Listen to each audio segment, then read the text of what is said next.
What's up? I want to talk about Spire Global, ticker symbol SPIR, and just talk about the recent filing that they just disclosed, right? So they just disclosed, it's not really an earnings report because they're still working on like recalculating everything because they're changing the way they're calculating their costs, right? So too long didn't read. Basically, what happened was they wanted to change the way that they account certain costs, right? So rather than it being research and development, that cost will now be shifted towards being cost of goods sold, basically, or cost of revenue.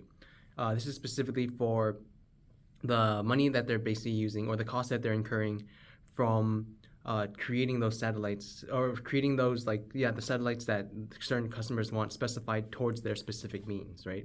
So shifting from cost of research and development, R&D, to shifting to cost of revenue. I think that this last filing is actually really bullish. It has a lot of there's not that much actually information, but there are like a few key numbers. So first thing is that they started from having $45.8 million of cash on hand, right? And then they ended the quarter with $36.6 million cash on hand, right? So that means they have a net loss of $9.2 million in tangible book value, right? Or not tangible book, sorry, just cash on hand, right? Now, in the same quarter, they also paid $10 million of their debt, right? So that means that, in my opinion, that kind of is a nod from management telling shareholders that they are in fact cash flow positive now because the net cash that they have, right, decreased less than the amount of cash that they paid, right, by 800K. So 800K isn't that much, right? But didn't do the I should have prepared for this video, but I didn't do the calculation. But 800K, $200 million, like $300 million market cap, about $1 million to something around like I don't know, like very little, right? But like the point is they're still cash flow positive based on these numbers. I don't know, maybe it could be an accounting trip, it could be an accounting trick, but the point is that in my opinion that is a nod from management saying, because they have been mentioning multiple times that they would be cash flow positive by August or by summer of 2024, right? And that already passed, and then this filing shows kind of is a nod to that. It doesn't necessarily prove it. It doesn't necessarily like say that explicitly, but it does kind of like kind of has some evidence, or kind of submits some evidence that it might be the case. The other thing is also that they in this quarter they were able to receive $40 million of revenue, which is also really cool, right? Just because they have this quarter they actually had a lot of contracts with like NASA, with Canada, they had like grants from the EU. And that might have been last quarter, but I'm pretty sure that was this quarter. So a lot of good things, right? So $40 million of revenue. Let's see, what else did I want to talk about? Oh, there was one thing that that they did mention. They said that one of the key reasons, other than just changing the money from cost of research and development to cost of revenue, was they also had to account for certain leases that had embedded, or certain contracts that had embedded leases. So I didn't know what an embedded lease is. I'll post it here somewhere. Basically, an embedded lease is a contract that doesn't explicitly state that it's a lease, but it basically implies that, or there is a lease embedded right inside that contract.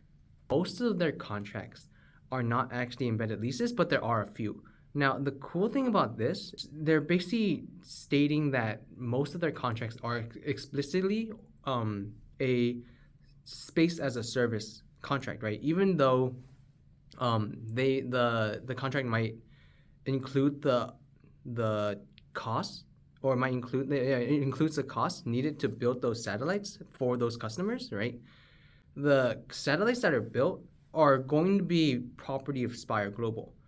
Now, I think this is really cool because this is basically every contract that they acquire adds to their moat of creating a bigger and bigger fleet, or bigger and bigger constellations of satellites that Spire owns. Now, this just means more data, right? And more data is and the more data that you have, the more customers that you would attract, right?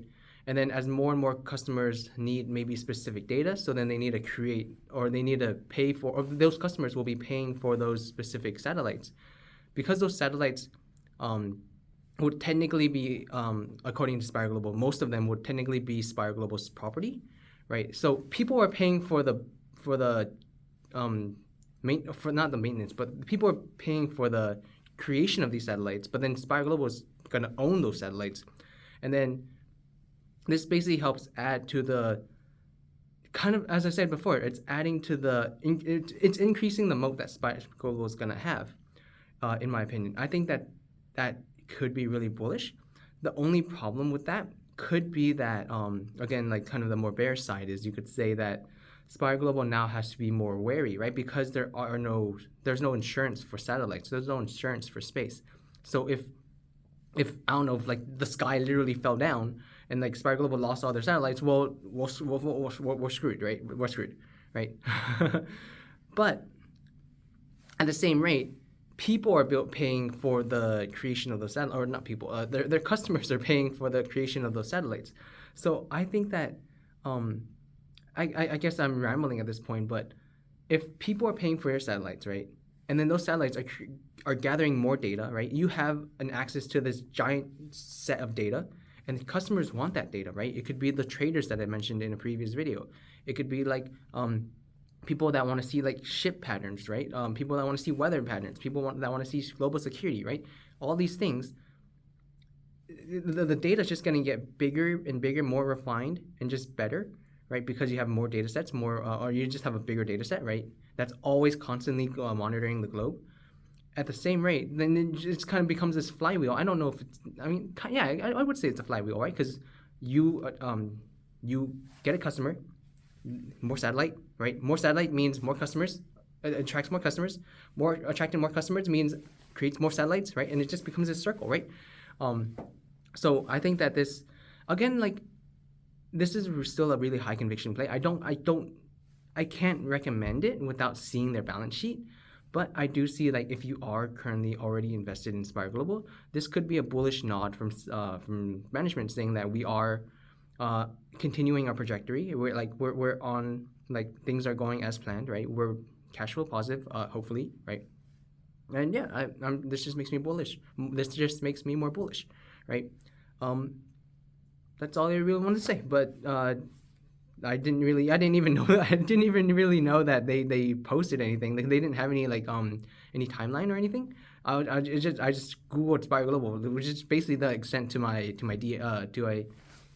sorry, the lighting's off. But it's basically the extent to my my DD. But yeah, that came up and I was like, oh, what the heck? So I just wanted to share. Yeah, I'm really bullish on Spire Global. Let's go. Which also, I guess that does explain the recent run up to $11, which was like, holy crap, I did not expect that at all. But yeah, go Spire Global. All right, see you.